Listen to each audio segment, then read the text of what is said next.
स्वर्ग की दर्शन कराते तुम्हें। भाई बनो राजयोगी, योग के मार्ग पर हम बुलाते तुम्हें।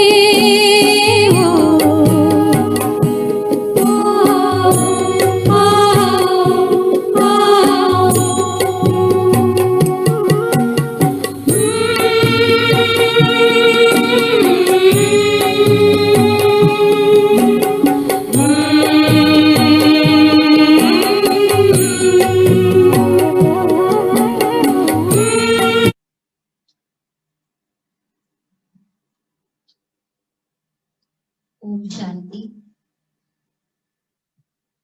ओम शांति, ओम शांति।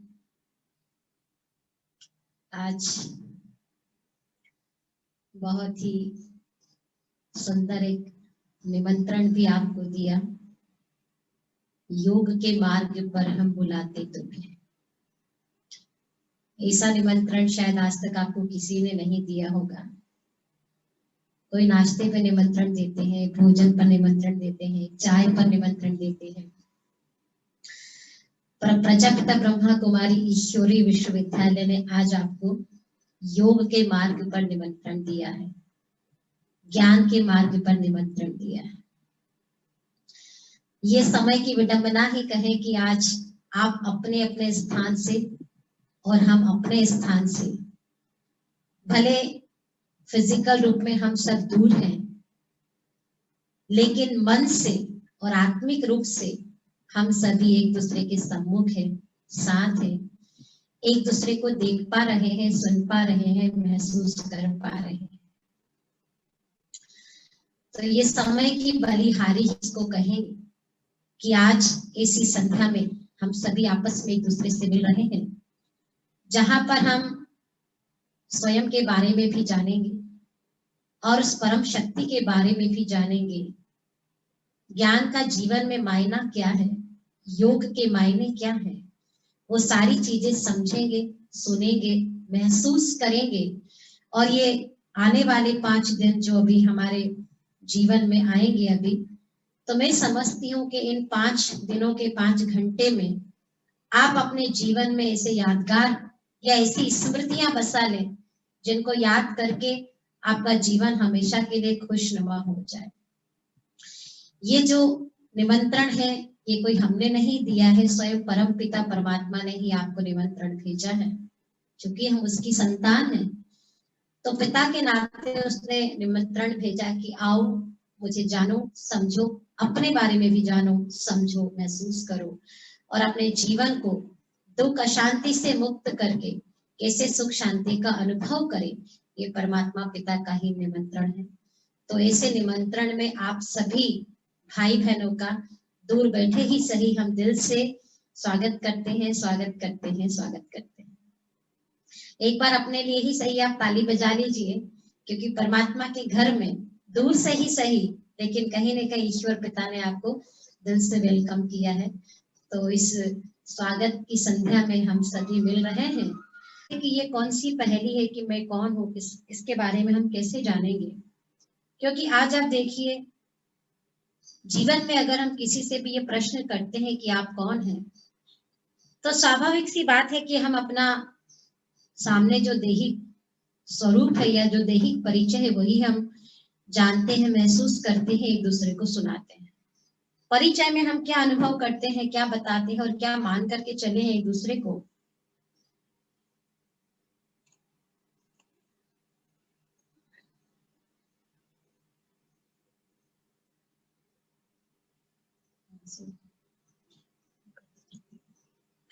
इसमें हमारा नाम, पद, पोजीशन, ये सब कुछ हम देखते हैं, सुनते हैं, मानते हैं और समझते हैं कि यही हम हैं। लेकिन आप देखिए, ये जो हम अपना परिचय देते हैं या मान करके समझ करके बैठे हुए हैं, ये हमारा असत्य परिचय है। असत्य क्यों कहा? क्योंकि ये हमारा भौतिक परिचय है, बाह्य परिचय है, जो हम एक दूसरे को देखते भी हैं, समझते भी हैं, बताते भी हैं, और यही हम अपना मान करके चलते भी कि यही में। लेकिन ये जो हमारा बाहरी आवरण वाला परिचय है, जो दिखाई देता है, बाह्य परिचय, भौतिक परिचय है, ये हमारा असत्य परिचय है। असत्य इसलिए नहीं कि कोई आपने जानकारी गलत दी है या इंट्रोड्यूस गलत कराया है। असत्य अर्थात ये टेम्परेरी है, क्योंकि सत्य की बहुत छोटी सी परंतु बड़ी गहरी परिभाषा है। सत्य क्या है? सत्य अर्थात जो कल भी था, आज भी है, सदैव रहेगा, वही सत्य है। तो ये वाला जो हमारा अपना परिचय है, ये हमारा असत्य परिचय है। इस असत्य परिचय के अलावा फिर हमारा सत्य परिचय कौन सा है? तो आप यहाँ देख रहे हैं कि शरीर, हम सभी इस बात को भली भांति से जानते हैं कि जो हमारा शरीर है, ये 5 तत्वों से मिलकर के बना है। पृथ्वी, जल, वायु, अग्नि, आकाश। परंतु इस शरीर को चलाने वाली शक्ति कौन है? हम सभी को पता है, कहते हैं कि जीवन एक नाटक है, लाइफ इज अ ड्रामा। जीवन एक नाटक है और जीवन एक खेल है, जीवन एक यात्रा है। ऐसे कई सारे जीवन की परिभाषाएं लोगों ने दी हैं। परंतु इस कर्म क्षेत्र पर वो जीवन रूपी यात्रा को जीने वाली शक्ति कौन है? जब कर्म क्षेत्र पर हम इस सृष्टि पर पाठ बजाने के लिए आए हैं, तो वो पाठ बजाने वाली शक्ति कौन है? उस ईश्वर पिता ने जब हमको सृष्टि पर भेजा कर्म करने के लिए, कर्म क्षेत्र पर पाठ बजाने के लिए भेजा, तो उस ईश्वर पिता ने हमसे ये कहा था कि तुम्हें कर्म क्षेत्र पर जाकर के कर्म करना है और कर्म करके वापस मेरे पास आ जाना है। परंतु कर्म कैसे करोगे? तो कर्म करने के लिए परमात्मा ने एक माध्यम दिया, एक साधन दिया। इस साधन के द्वारा तुमको अपने कर्म करने हैं। वो साधन था देह, बॉडी, शरीर, और जिसमें शरीर की हर एक कर्म इंद्रियों का अपना अपना पार्ट है, कि जिसके में आंखों के द्वारा देखने का कार्य, कानों के द्वारा सुनने का कार्य और मुख के द्वारा बोलने का कार्य, ये कार्य परमात्मा ने इस शरीर में अलग अलग हर एक की ड्यूटी है। हर कर्मेंद्रियों से अलग अलग कार्य हम करते हैं। परंतु इस सब को ऑपरेट करने वाली, इस सब को चलाने वाली, इस शरीर के द्वारा कर्म करने वाली वो शक्ति कौन है? तो हम सभी भली भांति जानते हैं कि थोड़ा बहुत आत्मा के बारे में आप लोगों ने गीता में पढ़ा है, सुना है।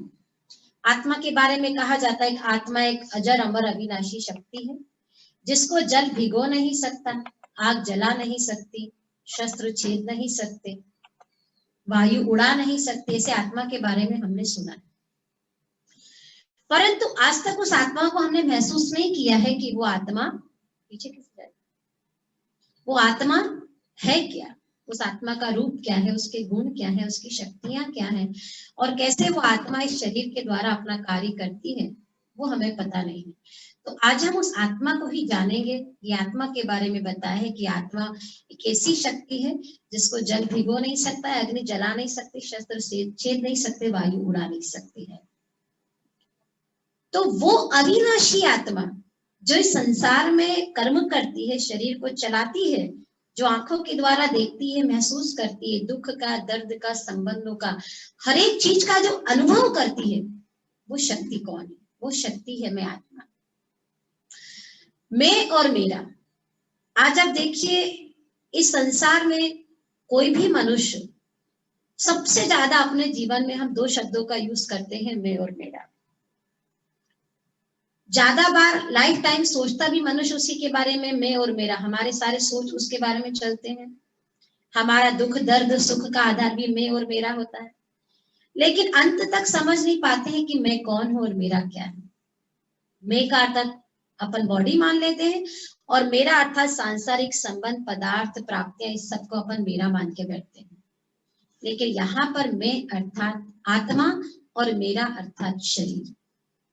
क्योंकि आज आप देखिए, जब किसी डॉक्टर के पास अपन जाते हैं, कोई फिजिकल प्रॉब्लम है, कोई दर्द है, तो डॉक्टर के पास जाकर के हम क्या बोलते हैं? डॉक्टर साहब मेरे हाथ में दर्द है, मेरे पैरों में दर्द है।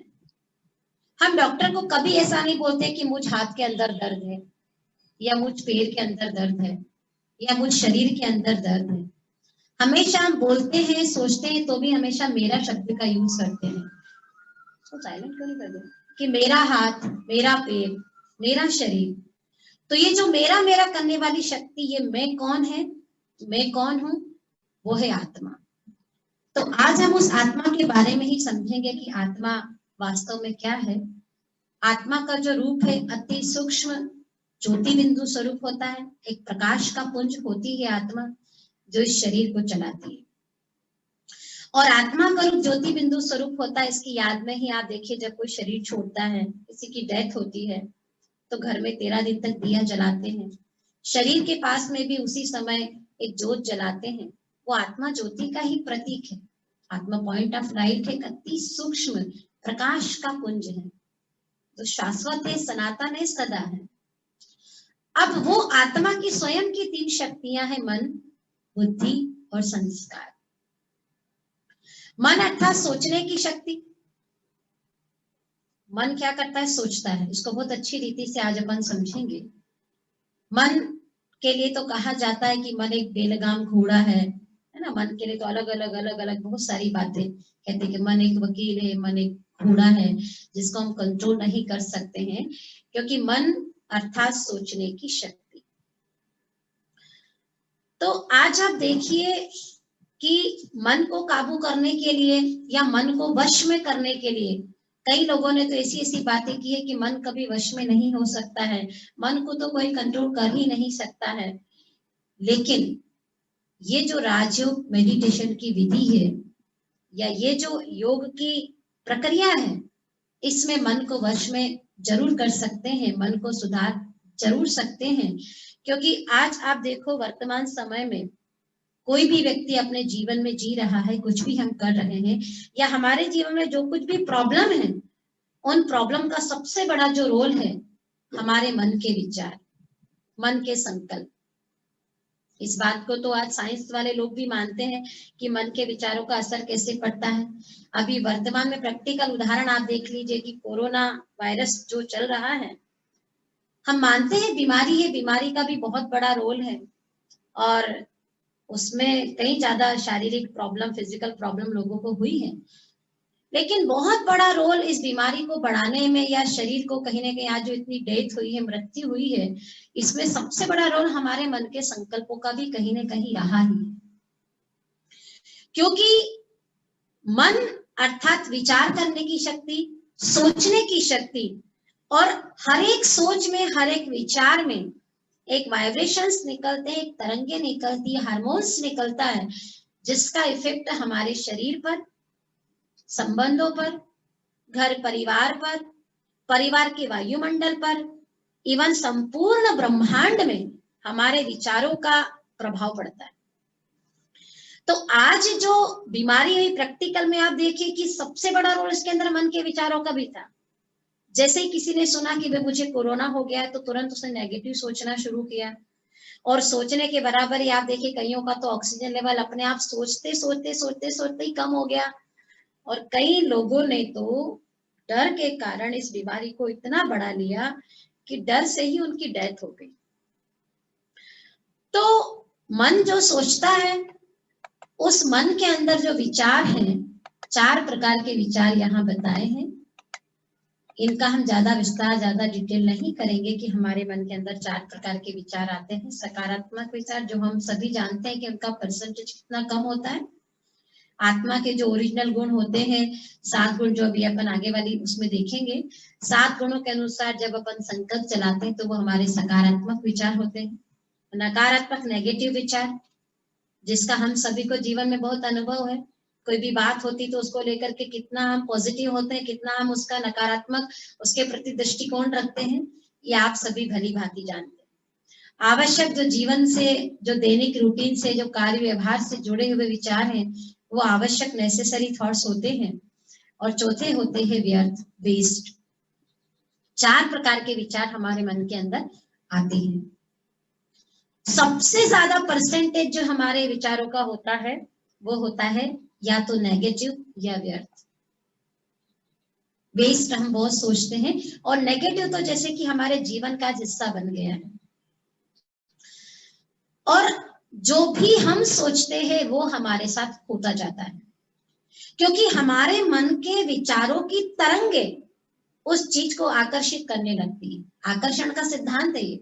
अगर बीमारी के बारे में सोचेंगे तो बीमारी आ जाएगी, अगर ऐसा सोचेंगे कि नहीं मैं स्वस्थ हूँ स्वस्थ हूँ स्वस्थ हूँ, तो स्वस्थ भी हो जाएंगे। और आपको एक चीज पता नहीं है कि हमारे शरीर में मेजॉरिटी बीमारी जितनी भी डिजीज है वो यहाँ से होती है, मन के विचारों के कारण होती है। 90% जो शरीर की बीमारी यहाँ से होती है, और 10% जो बीमारी होती है वो यहाँ से, अर्थात खाने पीने से होती है। 90% बीमारी जो है हमारे मन के विचारों के कारण होती है। चाहे बीपी आप ले लीजिए, शुगर ले लीजिए, हार्ट प्रॉब्लम ले लीजिए, स्किन डिजीज ले लीजिए, अनिद्रा की बीमारी ले लीजिए, ओवरवेट ले लीजिए, इन सारी बीमारी का सबसे बड़ा जो रोल है हमारे मन के विचारों का। और 10% जो बीमारी वो खाने पीने से होती है।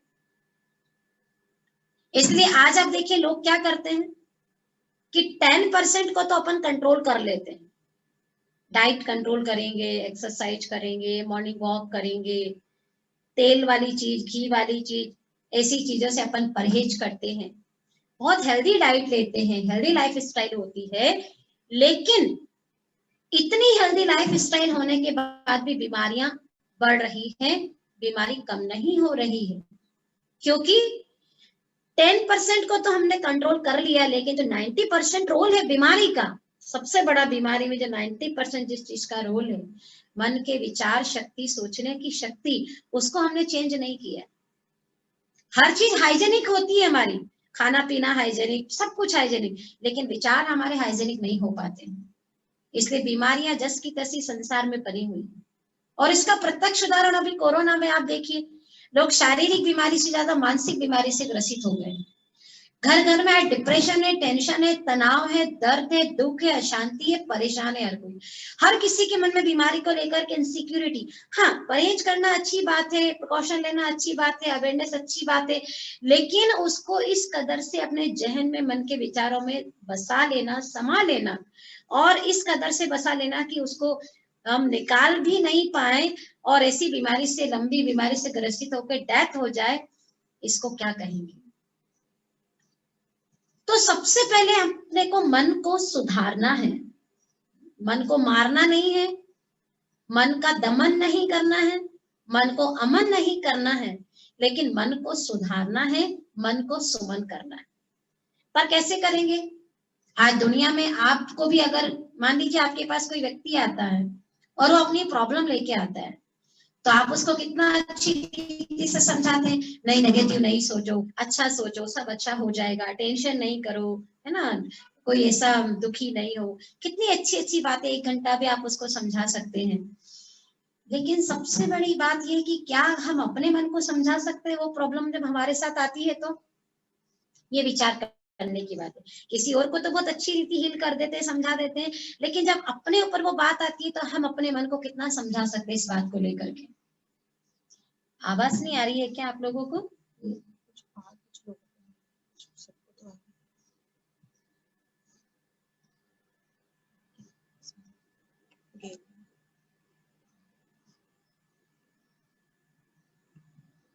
आवाज नहीं आ रही है क्या आप लोगों को? आप चैट कर सकते हैं, बाद में हम एक रखेंगे फिर। आ रही है ना? किसी को नहीं आ रही। हाँ, किसी को नहीं आ रही तो शायद अपने यहाँ चेक करें, बाकी तो आ रही है आवाज। तो कहना बड़ा सरल है कि ये नहीं सोचो, ये नहीं सोचो, ये नहीं सोचो, लेकिन ये कोई नहीं बताता है कि क्या सोचे। फिर नकारात्मक नहीं सोचो, नेगेटिव नहीं सोचो, ये बड़ी अच्छी बात है, लेकिन क्या सोचे ये तो कोई नहीं बताता है। जैसे मान लीजिए एक छोटा सा बच्चा है, आप उस बच्चे को बोलते हैं कि ये काम नहीं करो, ये काम नहीं करो, ये काम नहीं करो, ये काम नहीं करो, तो वो बच्चा फिर आपसे प्रश्न पूछता है कि मम्मी बताओ फिर मैं क्या करूं। ठीक उसी रीति से हमारा मन भी, सब कहते हैं कि ये नहीं सोचो, ये नहीं सोचो, ये नहीं सोचो, ये नहीं सोचो, तो मन भी फिर प्रश्न करता है कि फिर आप बताइए मैं क्या सोचूं, मुझे कुछ काम दीजिए सोचने के लिए, नहीं तो मेरे पास व्यर्थ काम बहुत सारे हैं। जैसे किसी छोटे से बच्चे को अगर आप अच्छे काम में बिजी कर देते हैं तो वो फालतू के काम नहीं करेगा, उसको काम दे देते अगर आप, और काम नहीं देते यहाँ की वहां की यहाँ, वहां की चीज यहाँ, ऐसे करता रहता है। तो मन भी एक छोटा सा बच्चा है, अगर उसको कोई दिशा नहीं देते हैं, कोई काम नहीं देते हैं, तो उसके पास व्यर्थ, वेस्ट बहुत सारा करने का, वो कुछ भी करने लग जाता, कुछ भी सोचने लग जाता है। तो ये नहीं सोचो, नेगेटिव नहीं सोचो, व्यर्थ नहीं सोचो, ये बात करने वाले संसार में बहुत है। आपको भी पता है कि व्यर्थ नहीं सोचना चाहिए, नेगेटिव नहीं सोचना चाहिए, लेकिन क्या सोचना है वो हमें पता नहीं कि आखिर फिर हम क्या सोचें। तो सबसे पहली बात कि मन के अंदर विचार आते क्यों हैं।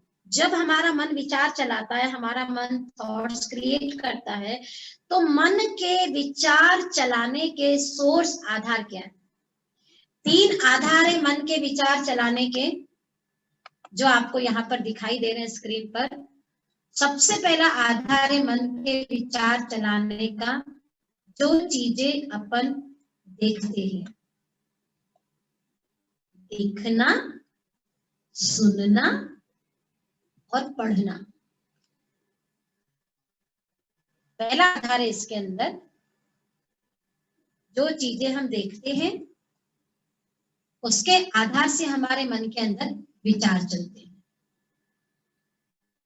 और दूसरा है सुनना, और तीसरा है पढ़ना। आज आप देखिए वर्तमान में हर एक का सुबह से लेकर रात तक की अपनी दिनचर्या के ऊपर आप विचार कीजिए, गौर कीजिए, हम क्या देखते हैं, क्या सुनते हैं और क्या पढ़ते हैं। जैसे अभी कई लोग सारा दिन घरों में या तो न्यूज सुनते हैं, यहाँ ऐसा हो गया, वहां उसको ऑक्सीजन नहीं मिली, वहां ऐसा हो गया, वहां ऐसा हो गया। मेजॉरिटी यही देखते हैं, यही सुनते हैं, यही पढ़ते हैं। और आज क्या हो गया है, जैसे न्यूज़पेपर मान लीजिए व्यक्ति पढ़ता है, कई सारी पॉजिटिव बातें भी उसके अंदर आती, स्टोरीज आती, कभी उसको हम ध्यान से नहीं पढ़ते हैं। लेकिन जो नेगेटिव न्यूज होगी, और जितना ज्यादा बड़ी नेगेटिव न्यूज होगी, उतना गौर से हम उसको पढ़ते हैं, उसी को देखते हैं, उसी को सुनते हैं। तो आज आप सोचिए कि हमारा सारे दिन भर का देखना भी नेगेटिव, पढ़ना भी नेगेटिव, सुनना भी नेगेटिव, तो अंदर प्रोसेस कैसी होगी। इसलिए अभी इन दिनों में तो हम लोग खास भाई बहनों को भी बताते थे कि प्लीज प्लीज प्लीज बहुत ज्यादा नेगेटिव न्यूज नहीं देखें, नहीं सुने, नहीं पढ़े, क्योंकि हमारे अंदर एक बार कोई नेगेटिव इंफॉर्मेशन चली जाती है तो वो डिलीट करने की शक्ति हमारे अंदर नहीं है। या तो मन के अंदर इतनी कंट्रोलिंग पावर हो कि कोई भी नेगेटिव चीज सुनी तो उसको हम तुरंत डिलीट कर सके, और डिलीट करने की शक्ति नहीं है तो जो देखा सुना पढ़ा उसके आधार से प्रोसेस चलती रहेगी, और फिर आउटपुट क्या होगा, उसका रिजल्ट क्या निकलेगा, वही दर्द, वही भय, वही इनसिक्योरिटी और वही सब कुछ, और आप ना चाहते भी बीमार हो जाते हैं। तो आज वर्तमान में अच्छे मन को अच्छा बनाने के लिए, मन को पॉजिटिव बनाने के लिए ये तीनों चीजों को हमें चेंज करना पड़ेगा। कुछ अच्छा देखें, कुछ अच्छा सुने, कुछ अच्छा पढ़ें।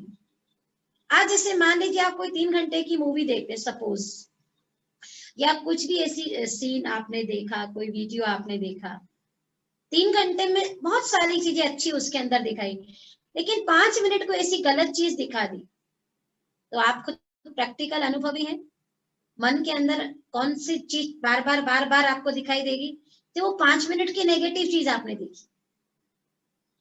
3 घंटे की अच्छी चीज है वो आपको बार बार नहीं आएगी, लेकिन जो 5 घंटे की समथिंग कुछ भी गलत चीज आपने देख ली, बार बार आपकी स्मृति पटल पर वो आती जाएगी, आती जाएगी, आती जाएगी। क्योंकि आज हमारा मन बहुत ज्यादा नेगेटिव हो गया है, तो नेगेटिव चीजों की तरफ अपने आप अट्रैक्ट होता है। जीवन में मनुष्य के जो भी प्रॉब्लम है, आज चाहे रिश्ते बिगड़े हैं, या चाहे दैहिक प्रॉब्लम है, फाइनेंशियल प्रॉब्लम है, हाँ बहुत कुछ है, बाहरी वायुमंडल भी उन चीजों का असर करता है, लेकिन आप विचार करो, कहीं ना कहीं हमारे विचारों का भी इसके ऊपर बहुत प्रभाव रहा है। इन चीजों, विचारों का बहुत रोल रहा है इन चीजों के लिए। जैसे कई व्यक्ति क्या सोचते हैं सारा दिन, मैं तो बहुत परेशान हूँ, मेरी तो किस्मत ही ऐसी है, मैं तो बहुत दुखी हूँ, मैं तो बचपन से लेके मैंने बहुत दुख देखा, मैं तो बहुत गरीब हूँ, मैं तो काम कर ही नहीं सकता हूँ, मेरी तो तकदीर ही खराब है। सारा दिन अगर अपन ऐसा सोचते हैं, तो आपको पता है या नहीं पता है कि हर एक सोच से एक वाइब्रेशन तरंगे निकलने लगती है, और थोड़े समय के बाद प्रकृति वो चीज आपको अपने आप देने लग जाती है। अगर सोच लिया कि मैं दुखी हूं तो मैं दुखी हूं, अगर सोच लिया कि मैं गरीब हूं तो ऑटोमेटिक वैसे बनते ही चले जाते, बनते ही चले जाते। ये संकल्पों का बहुत बड़ा सिद्धांत है। तो मन सोचता है, मन को परिवर्तन करना, इसी का नाम राजयोग है कि हम मन की शक्ति को परिवर्तन कैसे करें, और देखना, सुनना, पढ़ना, इसको हम कैसे चेंज करें, इसी की शक्ति का नाम है राजयोग। दूसरी शक्ति परमात्मा ने आत्मा को दी है बुद्धि। ये आत्मा की दूसरी शक्ति बुद्धि, अर्थात निर्णय करने की शक्ति, परखने की शक्ति। मन के लिए कहते हैं कि मन एक वकील है, और बुद्धि के लिए कहा जाता है कि बुद्धि एक जज है, फैसला करने वाला। देखिए, आत्मा अपने कर्मों का जिम्मेवार स्वयं है। कैसे? मान लीजिए परमात्मा पिता हमको मन दे देता और बुद्धि नहीं देता, तो शायद हमारे कर्मों का जिम्मेवार परमात्मा होता। परंतु परमात्मा ने हमें पहले ही निर्णय करने की, परखने की शक्ति दे दी, बुद्धि। बुद्धि अर्थात हर एक चीज को राइट और रॉन्ग का डिसीजन करके बताती, राइट है, रॉन्ग है। और उसके बाद हर कर्म करने के लिए आत्मा स्वतंत्र है। वो गलत कर्म करने के लिए भी स्वतंत्र है और अच्छे कर्म करने के लिए भी स्वतंत्र है। इसीलिए आत्मा स्वयं अपने कर्मों का जिम्मेवार है। तो बुद्धि अर्थात निर्णय करने की शक्ति। मन एक वकील है, बुद्धि एक जज है। वकील अर्थात क्या? सबसे अच्छा वकील दुनिया में किसको माना जाता है? कहते हैं जो कैसे भी केस को जीत ले, किसी भी प्रकार के केस को हर तरीके से अपने पक्ष में ले आए, उस वकील को सबसे अच्छा वकील माना जाता है। लेकिन बुद्धि जो आत्मा की दूसरी शक्ति है, इसके पास परखने की, निर्णय करने की शक्ति है, वो शक्ति हमें हमेशा राइट और रॉन्ग का डिसीजन करके बताती है। जैसे मान लीजिए आज मन के अंदर एक विचार आया, सपोज किसी के घर अपन जाते हैं, या चलो कोई आपके घर आया और कुछ भी चीज उसने देखी आपके घर पे रखी हुई।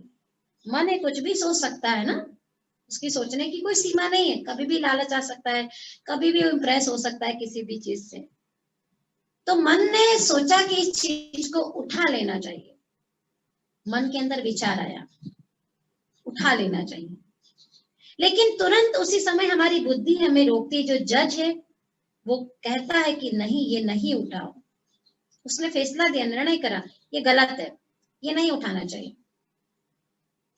जिसको कई बार लोग कहते हैं कि अंतरात्मा की आवाज हमेशा सही आती है।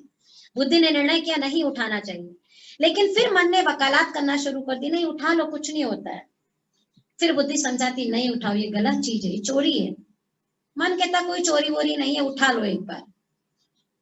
फिर बुद्धि उसको समझाने की कोशिश करती कि नहीं कोई देख लेगा, सजा मिलेगी। मन कहता कोई नहीं देखता, उठा लो। और ना चाहते भी क्या होता है, आत्मा ने मन के वश होकर बुद्धि के निर्णय को झुका करके कर्म इंद्रिय से वो कर्म कर लिया।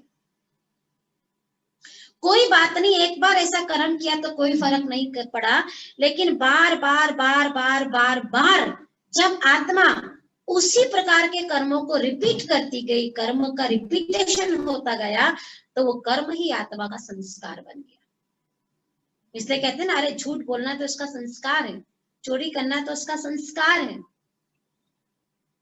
संस्कार, हैबिट, कर्मों का रिपीटेशन। जैसे मान लीजिए कोई व्यक्ति अपने जीवन में पहली बार पीता है, फर्स्ट टाइम, कोई भी गलत काम फर्स्ट टाइम करता है, तो पहली बार मन के अंदर विचार आता है कि पीकर देखना चाहिए। तुरंत बुद्धि फैसला करती है, जज निर्णय देता है कि नहीं पियो, ये गलत चीज है। मन कहता नहीं, इतने लोग पीते, एक बार टेस्ट करने में क्या जा रहा है। फिर बुद्धि कहती है गलत चीज है, बुरी चीज, इसको नहीं पीना चाहिए। मन कहता नहीं, इसको पीने से टेंशन दूर हो जाती है, भी पी लेते हैं इसको। फिर बुद्धि कहती है कि नहीं देखो, घर वाले को पता चल जाएगा, बीमारी हो जाती है, पैसा बर्बाद होता है। मन कहता है एक बार पीने से बीमारी थोड़ी होती है, एक बार टेस्ट करने से। और अनेकानेक लॉजिक देकर के मन बुद्धि के निर्णय को झुका देता है, और आत्मा मन के वश होकर के कर्म इंद्रिय से वो कर्म कर लेती है। और जब बार बार बार बार वैसे ही कर्मों का रिपीटेशन हुआ, तो वो कर्म उसका संस्कार बन गया। कहते ना, पीना तो इसका संस्कार है, हैबिट, नेचुरल नेचर बन गया उसका। अब क्या होता, एक समय तक तो हमारी बुद्धि हमको सही और गलत का डिसीजन बताती है, लेकिन एक समय के बाद बुद्धि सही गलत बताना बंद कर देती है। कैसे? जैसे मान लीजिए आज आपके परिवार में कोई सदस्य है, उसको आप किसी बात के लिए रोज टोकते हैं। सपोज सुबह जल्दी उठने के लिए आप उसको बोलते हैं कि जल्दी उठा करो, जल्दी उठा करो, जल्दी उठा करो। रोज टोकते, 10 दिन, 20 दिन, 1 महीना से आप उसको टोक रहे, पर वो नहीं उठता है। तो 1 महीने के बाद हम क्या कहेंगे कि अब इसको नहीं टोको, इसको बोलना बंद कर दो, इसको बोलने से कोई मतलब नहीं है। अब जब इसको समय अपने आप सिखाएगा तभी इसको समझ में आएगी। ठीक उसी प्रकार से जब शुरू शुरू में हम कोई गलत कर्म करते तो हमारी बुद्धि बहुत टोकती है, रोकती है, मना करती है, लेकिन 10, 20, 30, 40, 50 बार जब बुद्धि के निर्णय को इग्नोर करते हैं, नहीं सुनते हैं, तो उसके बाद हमारी बुद्धि हमें निर्णय देना बंद कर देती है, टोकना बंद कर देती है। वो कहती है कि अभी छोड़ दो। जैसे मान लीजिए कोई व्यक्ति जब पहली बार रिश्वत लेता है तो उसको रात भर नींद नहीं आती। फर्स्ट टाइम रिश्वत लेता है, फर्स्ट टाइम के डर के मारे रात भर नींद नहीं आएगी, फर्स्ट टाइम चोरी के डर के मारे रात भर नींद नहीं आएगी।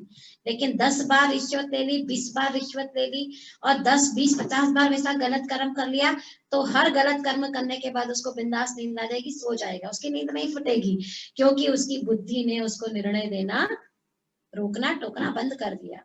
इसलिए तो क्या कहते हैं, अरे इसकी तो बुद्धि मारी गई है, इसकी तो मति मारी गई, इसकी तो बुद्धि भ्रष्ट हो गई है। ऐसा कर्म करने के पहले तुम्हारी बुद्धि कहाँ गई थी?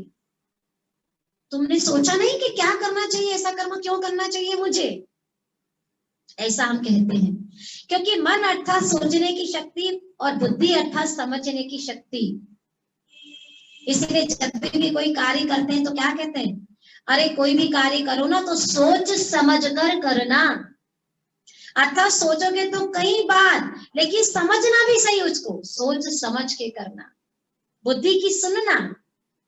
और जब कोई भी कर्म बार बार करते हैं तो हर कर्म का रिपीटेशन आत्मा के संस्कार बन जाते हैं, रिकॉर्ड बन गया आत्मा के अंदर, वो पार्ट भर गया, वो संस्कार बन जाते आत्मा के कर्मों का रिपीटेशन। और संस्कार जब बन जाते हैं तो संस्कारों को डिलीट करना बड़ा मुश्किल होता है। कोई चीज संकल्प तक तो चेंज कर सकते हैं, लेकिन संकल्प से अगर वो चीज संस्कार में आ गई तो उसको बदलना बड़ा मुश्किल होता है। तो संस्कार भी आत्मा के 5 प्रकार के होते हैं। एक होते हैं अपने अनादि ओरिजिनल आत्मा के वास्तविक संस्कार, जो 7 गुणों के अनुसार होते हैं। एक होते हैं हमारे पूर्व जन्म के संस्कार, जो हम जन्म से लेके आते हैं। आपने कई बार देखा होगा कोई बच्चा बचपन से बहुत अच्छा गाता है, कोई घर में म्यूजिक का माहौल नहीं है, सिंगिंग का माहौल नहीं, लेकिन बचपन से बहुत अच्छा गाता है। कोई बचपन से बहुत अच्छा शास्त्र उसको रटे हुए, गीता रटी हुई है, महाभारत रटी हुई है, रामायण रटी हुई है। 2 साल का बच्चा, 3 साल का बच्चा, कोई बचपन से चोरी करना सीख जाता है। यह है उसके पूर्व जन्म के संस्कार। क्योंकि जब आत्मा शरीर में रहकर किसी कर्म को बार बार ज्यादा टाइम करती है तो वो उसका संस्कार उसके संग जाता है। शरीर छोड़ने के बाद भी पूर्व जन्मों के संस्कार वो लेके आती है। दूसरे संस्कार होते हैं खानदानी संस्कार। माता पिता जिस घर में पैदा होती है, जन्म के बड़ी होती है, उस एटमॉस्फेयर में पलती है, बढ़ती है, माता पिता परिवार, खानदानी संस्कार। फिर जब बच्चा बड़ा होता है, फ्रेंड सर्कल में जाता है, मित्र दोस्तों के संग जाता है, तो कुछ संग मिलता है, अच्छा संग मिलता है, बुरा संग मिलता है, तो वो संग के रंग के संस्कार भी होते हैं। पूर्व जन्म के संस्कार, माता पिता के संस्कार, संग के रंग के संस्कार, और उसके बाद जो आत्मा स्वयं कर्म करती है जन्म में आने के बाद, वो कर्म भी अपने नए संस्कार बनाता है। तो आत्मा के अंदर 4 प्रकार के नेगेटिव संस्कार आ चुके हैं। कुछ पूर्व जन्मों से नेगेटिविटी मिली, कुछ देह के संबंधों के कारण नेगेटिविटी मिली, कुछ संग दोष के कारण नेगेटिव संस्कार आत्मा के अंदर आए, और कुछ वर्तमान गलत कर्मों के कारण आत्मा के अंदर कुछ नकारात्मक एनर्जी आई। अब इन 4 प्रकार के संस्कारों को परिवर्तन करके अपने अनादि अविनाशी संस्कार को अगर जागृत करना है, अनादि अविनाशी संस्कार को अगर जीवन में वापस लाना है, महसूस करना है, तो उसके लिए आत्मा को 5वें प्रकार के संस्कार जागृत करने पड़ेंगे। वो है दृढ़ता का संस्कार। दृढ़ता, कहते हैं दृढ़ता सफलता की चाबी है। जब हम अपने जीवन में कोई भी काम दृढ़ता के साथ करते हैं तो उससे सफलता निश्चित मिलती है। आप देखिए, हमारे भारत में महापुरुषों का देश कहा गया है, लेकिन कोई भी व्यक्ति अपने जीवन में महान नहीं बना। एक दृढ़ता के संस्कार ने उनको महान बनाया। मदर टेरेसा का उदाहरण आपने सुना होगा कि वो मदर टेरेसा के पहले सिस्टर टेरेसा थी, लेकिन एक उनके जीवन की ऐसी घटना घटी उनके जीवन में कि जिस घटना ने उनको सिस्टर टेरेसा से मदर टेरेसा बना दिया। कि एक बार जब वो मॉर्निंग वॉक कर रही थी, जब सिस्टर टेरेसा थी, तो मॉर्निंग वॉक करते करते करते करते उनको किसी व्यक्ति के कराहने की आवाज आने लगी। तो आसपास देखा तो कोई दिखाई नहीं दिया, लेकिन फिर जब कराहने की आवाज आने लगी तो देखा पास में बहुत बड़ा डस्टबिन था, और उस डस्टबिन में एक बुढ़ा सा बाबा लहूलुहान स्थिति में पड़ा हुआ था। तो वो सिस्टर टेरेसा को बहुत दर्द हुआ, बहुत दुख हुआ कि ये बुजुर्ग इस डस्टबिन में कैसे आ गया। सिस्टर टेरेसा ने उसको निकाला और पूछा कि आप यहाँ कैसे आ गए। उन्होंने कहा कि मुझे कोढ़ लेप्रेसी की बीमारी हो गई, और उस बीमारी के कारण मेरे बेटा बहू इतना तंग हो गए, परेशान हो गए कि रात को मुझे डस्टबिन में डाल करके चले गए, और रात भर चूहों ने नोच नोच के उसको लहूलुहान कर दिया।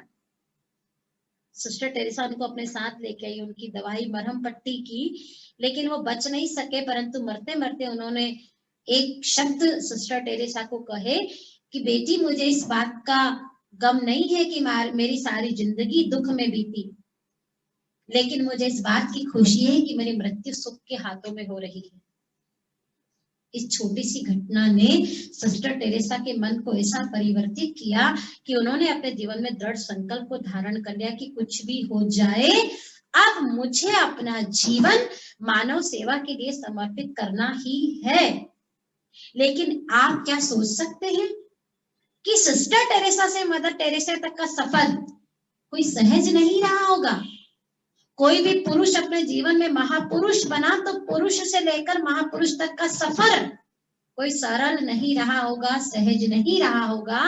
कितने भी विघ्न आए होंगे, कितने कांटे आए होंगे, कितने रोड़े आए होंगे, क्या नई समस्या आई होगी, लेकिन एक ही चीज उनको पुरुष से महापुरुष बना सकी, वो थी दृढ़ता का संस्कार करना ही है। हमारे अंदर भी वो सब चीजें, वो ओरिजिनल संस्कार आत्मा के अंदर है, मर्ज है उसके अंदर। लेकिन हम अगर ये 5 प्रकार के संस्कार को धारण करते हैं तो ऑटोमेटिक हम भी उस अपनी वास्तविकता को प्राप्त कर सकते हैं। हजारों लाखों उदाहरण भारत में भरे हुए हैं, चाहे विवेकानंद को आप देख लीजिए, महात्मा गांधी को देख लीजिए, मोहनदास गांधी से लेकर महात्मा गांधी तक का सफर कोई सरल नहीं रहा होगा। कितना सहन किया होगा, कितना समाया होगा, कितना सामना किया होगा, लेकिन अपने मन की दृढ़ता को उन्होंने कमजोर नहीं होने दिया, और उस दृढ़ता के संस्कार ने उन्हें साधारण मोहनदास से महात्मा गांधी राष्ट्रपिता की ऊंचाई तक पहुंचा दिया। तो हम आप क्यों नहीं कर सकते हैं? कर सकते हैं। इस दृढ़ता के संस्कार को जागृत करना ही पड़ेगा। आज ये सब बातें सुनकर के छोड़ने की नहीं है, लेकिन इन सब बातों को जीवन में लाने के लिए, चाहे आप अपने जीवन में किसी श्रेष्ठ मंजिल को प्राप्त करें, उसके लिए भी आपको अपने जीवन में संस्कार को धारण करना ही पड़ता है। एक तो स्टूडेंट है, अगर वो अपने जीवन में धारण कर ले कि मुझे करना ही, तो दुनिया की कोई शक्ति उसको ऐसा बनने से रोक नहीं सकती। तो ये 5 प्रकार के संस्कार आत्मा के होते हैं। अब हमारे आत्मा के 7 गुण कौन से हैं? आत्मा के ओरिजिनल वास्तविक गुण हैं 7 गुण, जिन 7 गुणों के कारण आत्मा को सत्वगुणी कहा गया है। जिस प्रकार से शरीर 5 तत्वों से मिलकर बना है, 5 तत्व शरीर की वास्तविकता है। उसको भोजन चाहिए, जल चाहिए, ऑक्सीजन चाहिए उसको, क्योंकि उन चीजों से मिलकर के शरीर बना है। जैसे मान लीजिए आज आप गर्मी से बाहर गए, मार्केट गए हैं आप, और घर लौटते हैं, बहुत गर्मी, पसीना, और घर आते बराबर आपके सामने कोई भोजन की थाली रख दे, लेकिन उसके पहले हम क्या मांगे कि मुझे पानी दो, प्लीज पानी चाहिए मुझे, पानी मांगते हैं हम। और उस समय कोई और लिक्विड नहीं चलेगा, चाय नहीं चलेगी, दूध नहीं चलेगा, कोल्ड ड्रिंक्स नहीं चलेगा, पानी ही चाहिए। जब पानी आता है आप एक गिलास पीते हैं, दूसरा गिलास पीते हैं, तीसरा गिलास शुरू करके इतना लेके आप रख देते हैं, जैसी वाटर लेवल बराबर हुआ हमने उसको छोड़ दिया। कहने का मतलब है जिन चीजों से मिलकर के शरीर बना है उन चीजों की मांग शरीर करता है, ठीक उसी प्रकार से 7 गुणों से मिलकर आत्मा बनी है। इसलिए 7 गुण हर आत्मा को चाहिए। आज अपन मंदिर में जाते हैं, भगवान के सामने प्रार्थना करते हैं या गॉड के सामने प्रेयर करते हैं, मस्जिद में भाई लोग अजान करते हैं, सब क्या मांगते हैं परमात्मा से? हे भगवान सुख शांति देना। कोई नहीं बोलेगा कि भगवान गाड़ी बंगला दे देना, भले घर में रोज झगड़ा हो तो मेरे को चलेगा, कोई भी नहीं बोलेगा। क्या बोलते हैं? भगवान रूखी सूखी खा लेंगे लेकिन सब प्यार से रहे, टूटे फूटे मकान में रह लेंगे लेकिन घर में शांति चाहिए। 7 गुण, 7 गुण के कारण आत्मा को सतोगुणी कहा गया है। सबसे पहला गुण है आत्मा का ज्ञान।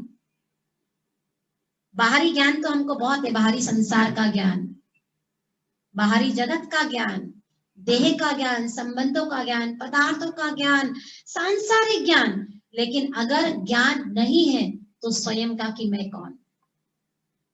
ज्ञान अर्थात समझ। ज्ञान का मतलब ये नहीं कि कोई मंत्र पढ़ लेना, शास्त्र पढ़ लेना या कोई कहानी किसे रट लेना। ज्ञान का मतलब होता है समझ।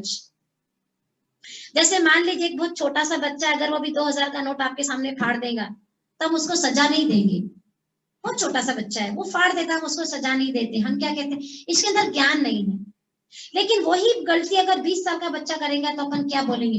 तुमको ज्ञान नहीं है इस चीज का कि 2000 का नोट था, इसको नहीं फाड़ना था। ज्ञान माना समझ। इसीलिए भारत में कहावत है, ज्ञान बिना गति नहीं, ज्ञान के बिना गति नहीं। वो कौन सा ज्ञान? सांसारिक ज्ञान की बात नहीं है, लेकिन 3 बातों का ज्ञान। स्वयं का ज्ञान, मैं कौन, उस पिता परमात्मा प्रभु का ज्ञान कि वो पिता परमात्मा कौन है, और कर्म की गुह्य गति का ज्ञान, समय का ज्ञान कि वर्तमान समय कौन सा समय चल रहा है, इस समय का ज्ञान होना, परमात्मा पिता का ज्ञान होना, और सबसे मोस्ट इंपॉर्टेंट बात के स्वयं का ज्ञान होना कि मैं कौन। और जब पहला गुण आता है आत्मा के अंदर ज्ञान, तो दूसरा गुण अपने आप आता है पवित्रता का, ऑटोमेटिक, क्योंकि आत्मा ओरिजिनल रूप में पवित्र स्वरूप है। जैसे आप देखिए पानी का गुण शीतलता है, आप उसको कितना भी गैस पे उबालते, लेकिन जैसी गैस बंद करते हैं वो शीतलता की ओर अग्रसर होने लगता है, क्योंकि उबलना उसका गुण नहीं है, शीतलता उसका गुण है। तो जब ये ज्ञान होता है हमको कि मैं शरीर नहीं आत्मा हूँ, शरीर को चलाने वाली एक शक्ति हूँ, शरीर की मालिक हूँ, मैं आत्मा हूँ, आत्मा हूँ, आत्मा हूँ, एक प्रकाश का पुंज हूँ। जब ये ज्ञान होता है, इस ज्ञान को जब मैं महसूस करने लगती हूँ, तो आत्मा के अंदर दूसरा गुण अपने आप आता है पवित्रता का, क्योंकि आत्मा अपने ओरिजिनल स्वरूप में प्योर है, शुद्ध है, पवित्र है। मिलावट तो देह समझने के कारण आई है, और जहां पवित्रता होती है वहां शांति अपने आप मिलती है। जैसे जब किसी मंदिर में जाते हैं, गार्डन में जाते हैं, गुरुद्वारे में जाते हैं, चर्च में जाते हैं, मस्जिद में भी क्यों ना जाएं, लेकिन जब तक हम वहां रहते तब तक हमारे मन को शांति मिलती, क्योंकि पवित्रता है। ऑटोमेटिक ये चीज आएगी, ज्ञान से आएगी पवित्रता। पवित्रता जहां है वहां पर शांति अपने आप होगी, और शांति के साथ चौथा गुण चाहिए प्रेम, तो 5वां गुण सुख की अनुभूति होगी। क्योंकि शांति है लेकिन प्रेम नहीं है तो सुख का अनुभव नहीं होगा। जैसे एक शांति व्यक्ति को शमशान घाट में भी मिलती है, आप किसी से पूछो वो वाली शांति चलेंगी, किसी को भी नहीं चलेंगी, क्योंकि उस शांति के अंदर प्रेम नहीं है, इसलिए उसमें सुख नहीं मिल रहा। वो सन्नाटे वाली शांति है। तो सन्नाटे वाली शांति से आत्मा को कभी भी सुख नहीं मिलता, प्रेम युक्त शांति से आत्मा को सुख मिलता है। फिर आत्मा आनंद की अनुभूति करती है, और जब 6 गुण आत्मा के आ जाते हैं जीवन में, तो 7वां गुण अपने आप आता है शक्ति, पावर, विल पावर। और एक सबसे बड़ा रहस्य आज आपको मैं बता दूं कि ये सातों गुण आत्मा के अंदर छुपे हुए हैं, हमें कहीं बाहर नहीं ढूंढना है। आज सबसे बड़ी विडंबना ये है कि अंदर की चीज को हम बाहर ढूंढते हैं। बाहर सुख मिले, आनंद मिले, प्यार मिले, खुशी मिले, शक्ति मिले, सब मुझे प्यार करे, सब मुझे पूछे, सब मेरे को ऐसा करे तो मेरे को मन में शांति आएगी, ये चीज मिल जाए तो मेरा मन अच्छा होगा।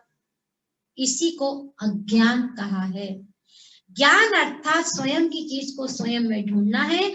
अज्ञान अर्थात क्या? स्वयं की विस्मृति, खुद को भूलना, अंदर की चीजों को बाहर ढूंढना, यही तो ज्ञान है।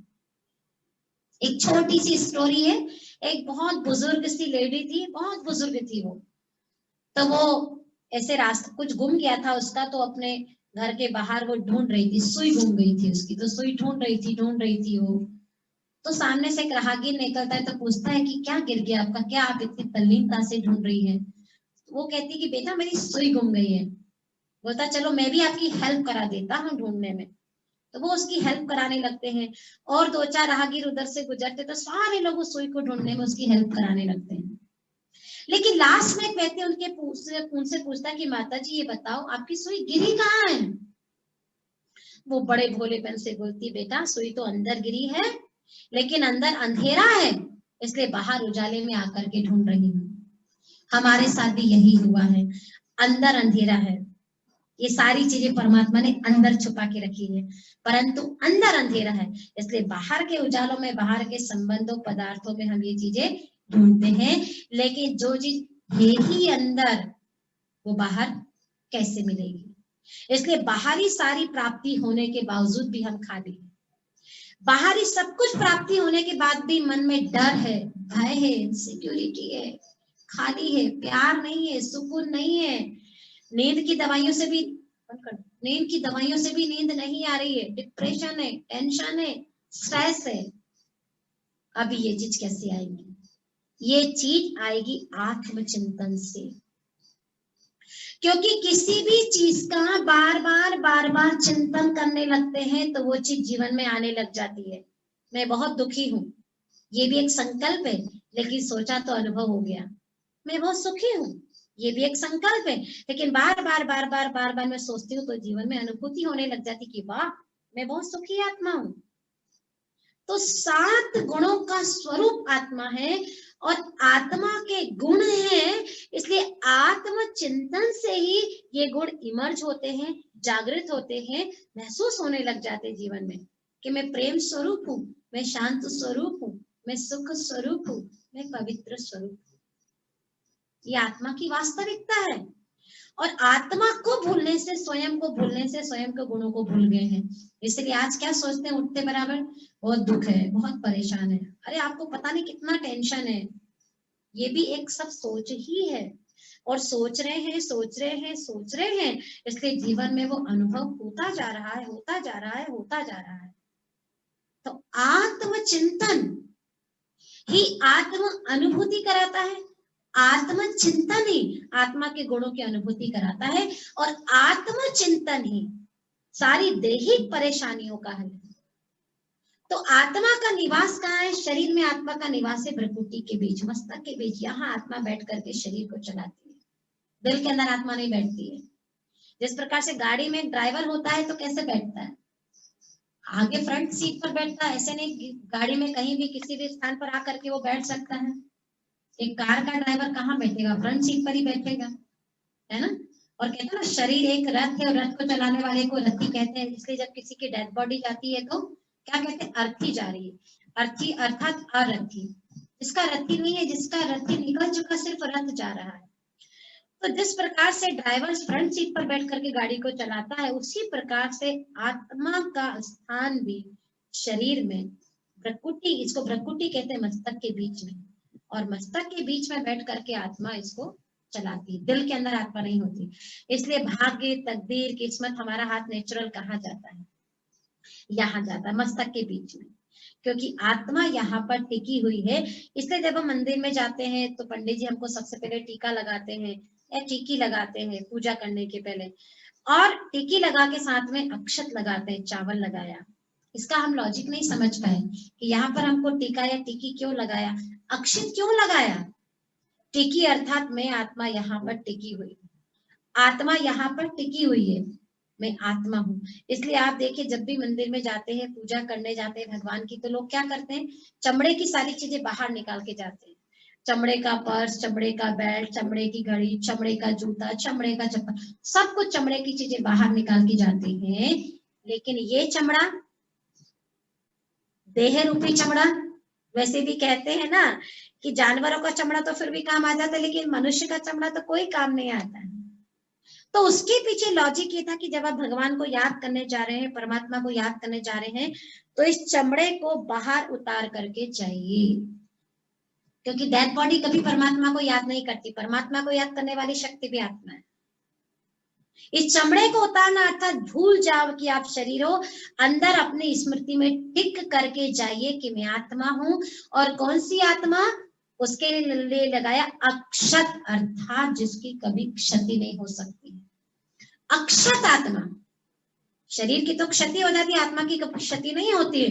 इसलिए मैं अक्षत, अविनाशी, शाश्वत, सनातन, सत्य एक एनर्जी हूँ, पॉइंट ऑफ लाइट हूँ, आत्मा हूँ, जो परमात्मा को याद करने के लिए मंदिर के अंदर आई है। तो इसलिए यहाँ पर टीका लगाते हैं मस्तक के बीच में, क्योंकि आत्मा का निवास यहाँ पर है। अब आत्मा का घर कौन सा है, आत्मा ओरिजिनल घर कौन सा है हमारा। आज जैसे देखिए जब कोई भी शरीर छोड़ता है तो क्या होता है, अगर अपन उससे पूछे कि कहाँ गया, तो व्यक्ति इशारा कहाँ करता, ऊपर चला गया। ऊपर कहाँ गए वो पता नहीं, लेकिन ये पता कि ऊपर कोई ऐसा स्थान है जहां से कोई शक्ति आती है, कोई चली जाती है। तो यहाँ पर 3 लोग बताए गए हैं, 3 लोग देखिए यहाँ पर बताए हैं।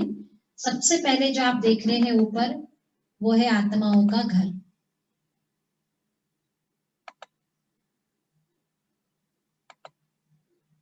ये 3 लोग बताए हैं। सबसे ऊपर जो लाल प्रकाश की दुनिया आप देख रहे हैं, ये आत्माओं का घर है।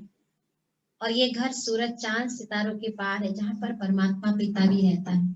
इस 5 तत्वों के पार, प्रकृति के पार, जहां पर बहुत सुंदर लाल सुनहरी प्रकाश है और अखंड शांति है।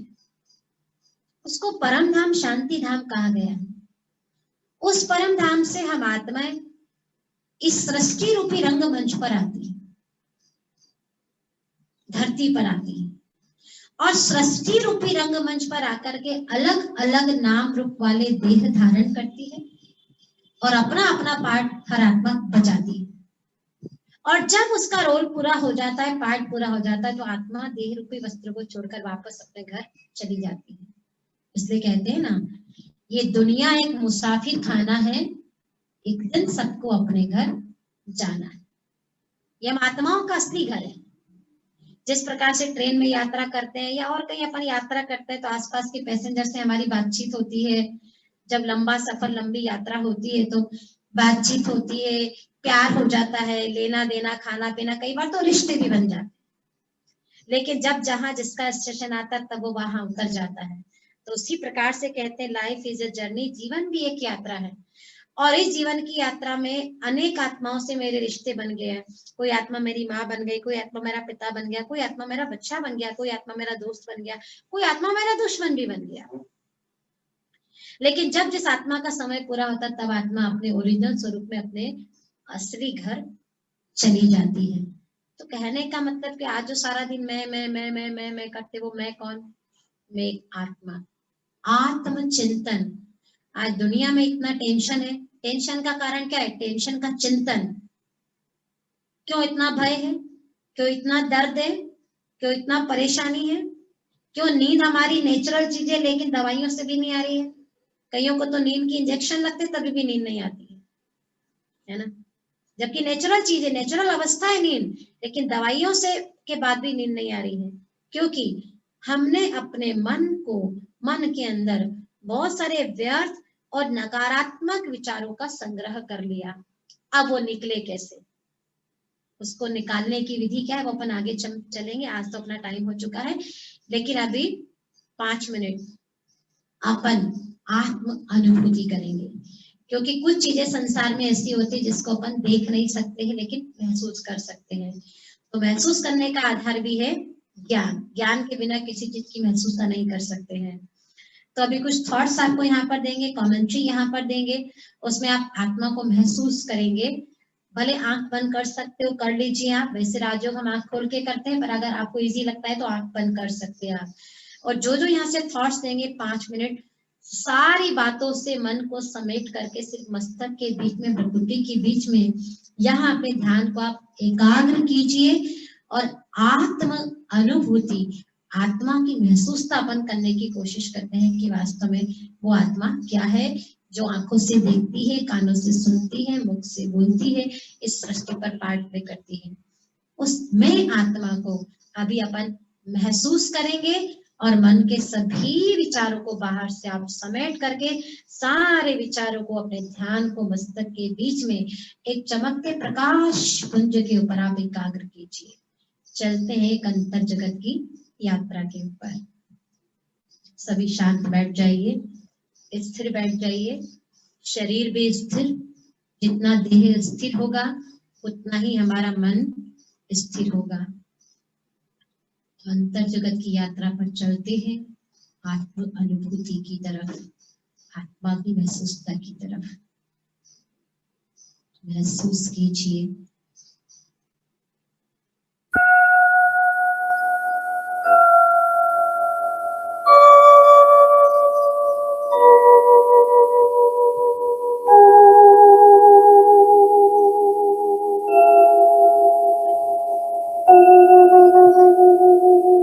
ओम शांति।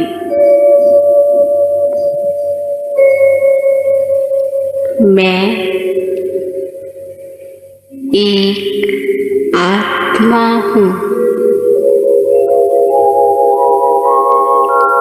इस शरीर को चलाने वाली, आँखों द्वारा देखने वाली, मुख द्वारा बोलने वाली, कानों द्वारा सुनने वाली मैं एक चैतन्य शक्ति हूँ। मैं आत्मा अति सूक्ष्म ज्योतिर्बिंदु हूँ।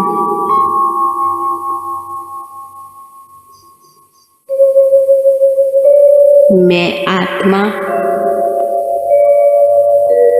सत्य हूँ, चैतन्य हूँ, आनंद स्वरूप हूँ।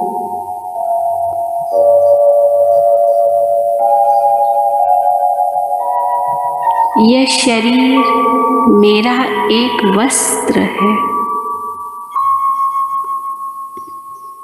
मैं आत्मा इस देह रूपी वस्त्र को धारण कर सृष्टि मंच पर पाठ बजा रही हूँ।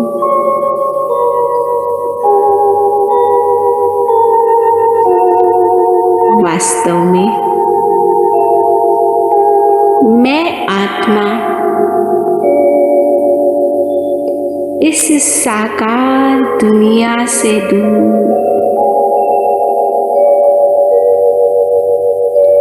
इस आवाज की दुनिया से पार,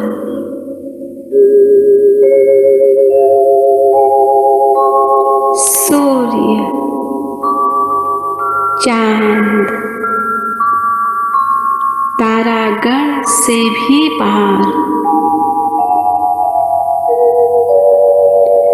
अखंड ज्योतिमय ब्रह्म तत्व,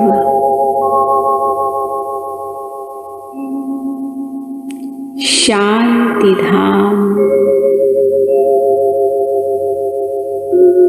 परम धाम की निवासी हूँ।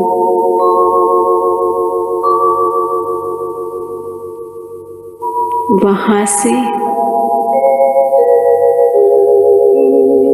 इस सृष्टि मंच पर आकर मैंने जन्म जन्मांतर यहाँ अनेक नाम रूप वाले शरीर धारण कर पार्ट बजाया।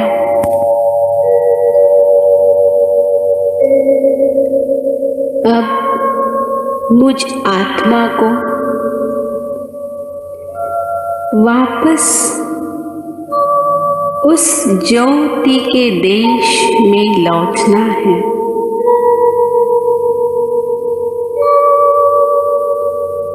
मैं आत्मा अब मन और बुद्धि के द्वारा अपने धाम जा रही हूँ।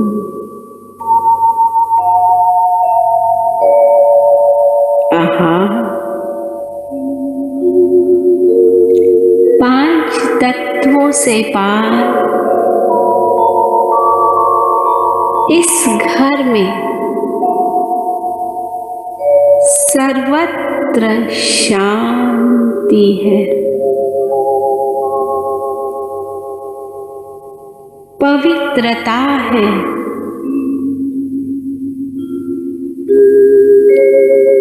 प्रकाश ही प्रकाश है।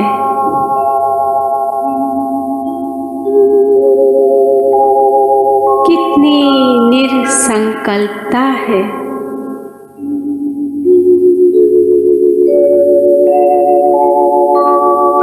ओहो, यह कैसी न्यारी और प्यारी अवस्था है।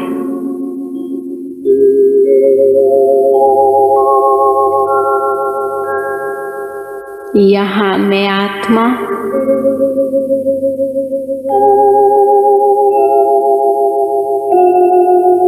अपने निज धर्म में स्थित हूँ।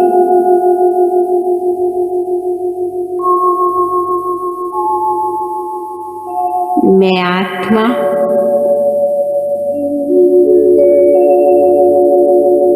अपने असली स्वरूप में पवित्र स्वरूप हूँ।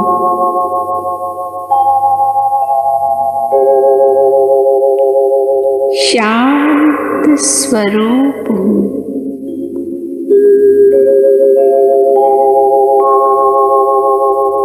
आनंद स्वरूप हूँ और शक्ति स्वरूप हूँ।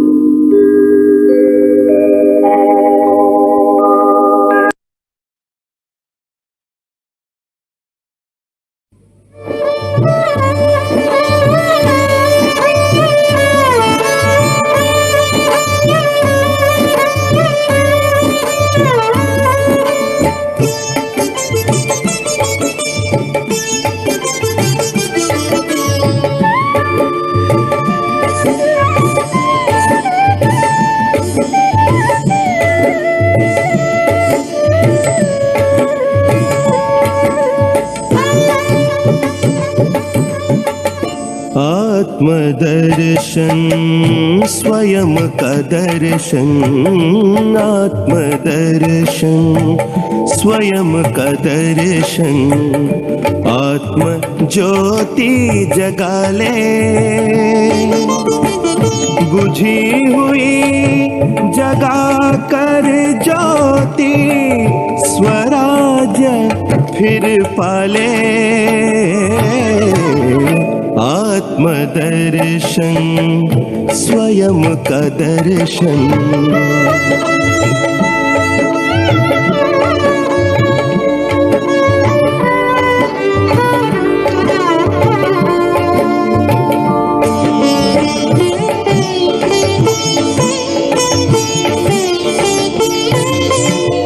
आत्मा राजा कर्म इंद्रियों का, प्रजाएं इंद्रिया सारी,